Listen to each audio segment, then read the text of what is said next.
Well, to make sense of all you've heard so far, I'm being joined in the studio by the Current Affairs Analyst and Professor of Communications at Baze University in Abuja, Professor Abiodun Adeniyi, and also the journalist, political commentator, and Arise News analyst, Dr. Constance Ikokwu. Thank you so much, Doctor, for joining us. I mean, I've heard all that my guests were saying, especially on the issues of security and how we need to ensure that voters are provided, not just voters, even those who are to conduct the elections are provided an ambience that could actually allow people to do their job and for voters to exercise their voting franchise without any disturbance. What do you make of all their submissions? I mean, that's a given. We have the right to vote in an election, and the government normally should provide the appropriate circumstances to do that. But I would like to extend this conversation and take it in another direction. I think it's imperative to remind ourselves the reason why we hold elections and the purpose of elections. One may say that, oh, that does not matter, that it obfuscates the immediate issue, which is election on Saturday, but it does. In light of the fact that when you speak to many Nigerians, they will tell you that they've had harrowing experiences in previous election cycles, not pleasant at all, to the point that they ask themselves, what is the point of elections? Is it even worth it? So again, what is the purpose of election? To what end are we having all of this exercise? And I think that it's important because the type of election you conduct or the way you conduct those elections will determine the type of country that you have. Elections normally are held to give people the opportunity to choose their leaders and representatives in a manner that is unbiased and that presents them with a situation where they get the proper people in decision making. So the question then is, are we doing it rightly or wrongly? If the answer is yes, then we can pat ourselves on the back and say good. If the answer is no, then we're in serious trouble and we need to do something about it. I think going forward, that's what we should be looking at. Okay, and Prof, she's laid a foundation, very good one here. People are going to the polls on Saturday to actually elect representatives, parliamentarians, both at the federal and state parliaments. Yeah. Yes. So talk to us about how both the election body, INEC, and voters and security agencies need to ensure that these elections go on smoothly, considering the spread. I mean, elections being held in 26 states and then in very hard-to-reach areas. How do you foresee Saturday being? Well, it's just going to be, nothing is going to be new, really. It's going to be a repetition of what we are familiar with, you know. And against that background, we also expect INEC to understand that their task is all too familiar with us now, and the onus is now on them, you know, to improve on what we witnessed in the past. And no matter how large the space of election is, this one is somewhat smaller than the general elections. So we should expect that, you know, resources can now be better managed to ensure that the elections in this by-election go smoothly at the level of early arrival of materials, you know, and to enable people to vote in good time and to enable counting, you know, to also happen in good time as well. And what about the security agencies? Consistent with the statement that we often made, the election is multi-stakeholder affair. Security agencies too should understand that, you know, we're getting really wary. You know, we appreciate democracy. We know that it's not a destination, it's a journey. We appreciate it, but we're getting increasingly disillusioned about the imperfections that we've been talking about. You know, and we need to start being conscious of the need for us to make improvement, deliberate improvement. And what at that time will we say improvement is necessary, if not this kind of time where the space for election is somewhat marginal compared to the general elections. Yeah. So there's nothing else we can say other than to ask INEC to be up to the mark, much more than they did the last time, so that we can mitigate the criticisms of inadequacies around our elections. Do you think it's time for Professor Mahmood Yakubu to redeem his image, because I mean, during the last elections, including even with the governorship elections that happened during the off-season elections, I mean, lots of people were still putting emphasis on his leadership of INEC. No, but we have to understand that the question of image can be put in parentheses, really. And some people are also happy with the conduct of Professor Mahmoud, you know, so it's neither here nor there. It just depends on which angle you are looking at it, you know. Or which political party. Which political party, or, you know, whether you are, it just depends on how agitated you are, really, and your own perspective in the circumstance.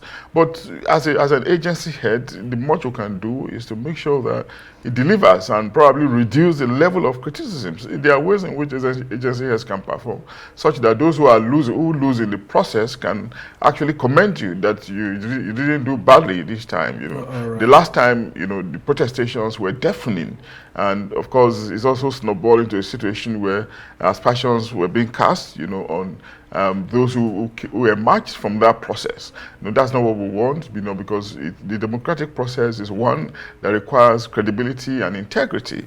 An election, the electoral cycle is a defining moment for the emergence of this level of virtues or values, as the case could be. All right, and Doctor, the focus shouldn't be on INEC chairman alone. That's what some people also say. The rest of the electoral commissioners will play a very huge role. Electoral officers, polling officers at the lowest level. I mean, because INEC chairman and his national team, they are all based in Abuja here. Talk to us about how there needs to be more accountability, first from INEC officials to ensure that they give voters what they want, and so that we reduce voter apathy on election day. You know, your first panel talked about audit and assessment of previous elections, and that is critical if you want to make changes and make progress in whatever you're doing. And Prof also mentioned that the criticism in the last election was deafening. And we understand why it is so. And so as public officials, especially for Professor Mahmoud Yakubu now, the ball is in his court. I mean, a lot of people expect something from this election. Yes, it's off-season election. It's only in 80 local government areas, 26 states nevertheless. But I think that people want to see that their preferences, they are able to express their preferences, and that the exercise is non-partisan and accountable. Because if it's not, there's no need going to elections every 4 years or every now and then, because then there's no trust that this even means anything. So at the end of the day, it becomes a totally meaningless exercise. So you ask yourself, the INEC commission that we have, it's a huge responsibility.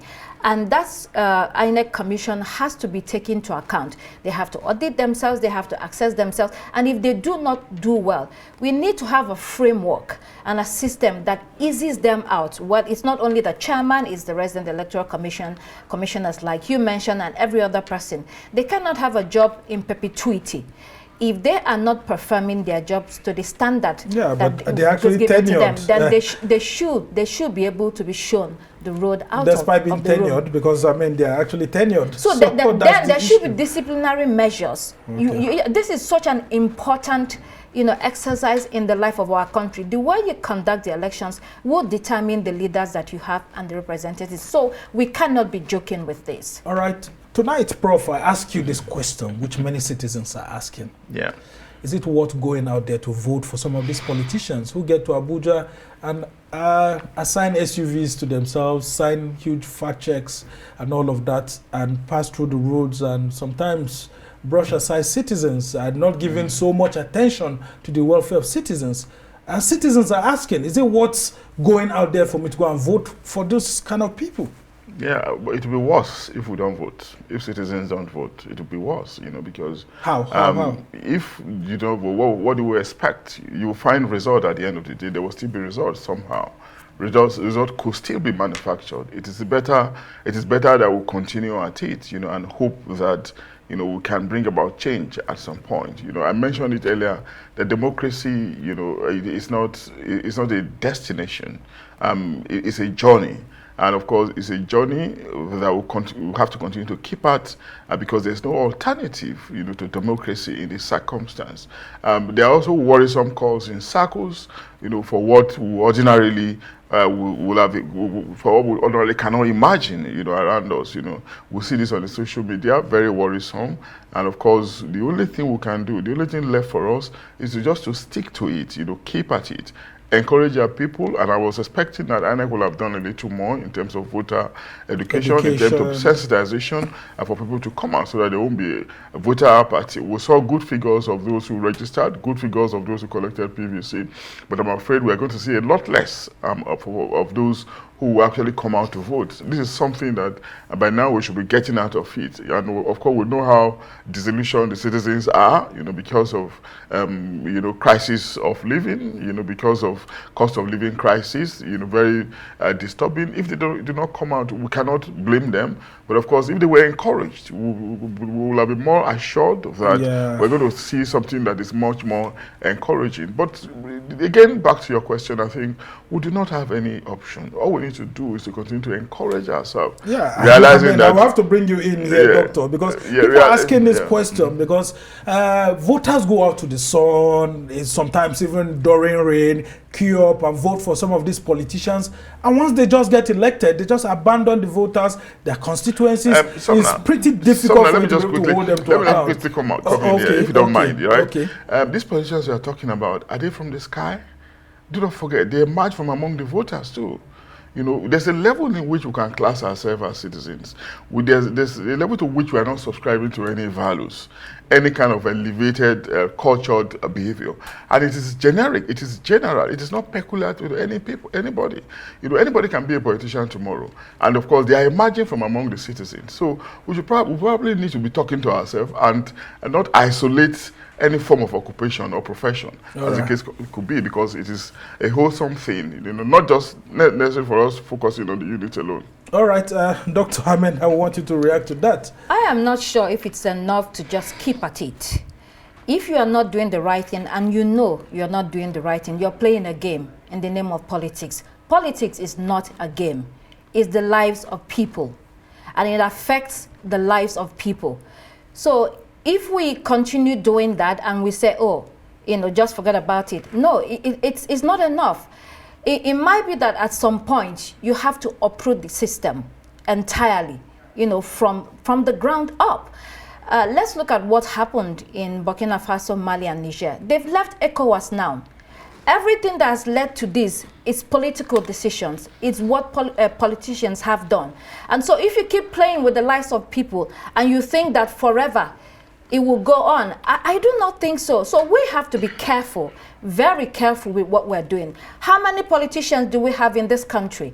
How many of them are in the House of Reps and Senate? How many of them are in Aso Rock? They're no more than the people themselves.